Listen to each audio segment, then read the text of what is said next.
দক্ষিণ দিনাজপুর জেলা আদালতের সরকারি আইনজীবী মনোনীত সুদীপ কুমার রায়চৌধুরী দক্ষিণ দিনাজপুর জেলা আদালতের সরকারি আইনজীবী হিসেবে মনোনীত হলেন সুদীপ কুমার রায়চৌধুরী। একই সঙ্গে জেলা ও গঙ্গারামপুর মহকুমা আদালতে একাধিক সরকারি ও সরকারি আইনজীবীকেও মনোনীত করা হয়েছে।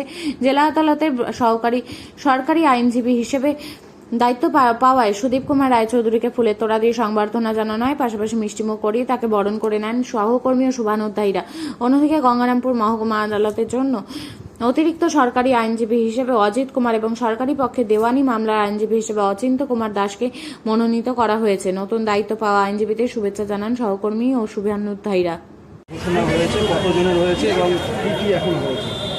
আজকে পশ্চিমবঙ্গ সরকারের তরফ থেকে 15 জনের একটা প্যানেল ডিক্লেয়ার হয়েছে এবং তাতে আমাকে পিপি হিসেবে দায়িত্ব দিয়েছে এবং আরও 14 জন প্যানেল পিপির দায়িত্ব দিয়েছে। দেখি ডিএম সাহেব কখন জানায় তার উপর ডিপেন্ড করবে। আরও কি নতুন কোনো প্যানেল না, জিপি প্যানেল আর একটা তার সঙ্গে ডিক্লেয়ার হয়েছে এবং বুনিয়াদপুরে সাব ডিভিশনাল কোর্টের জন্য সেপারেট প্যানেল ডিক্লেয়ার হয়েছে।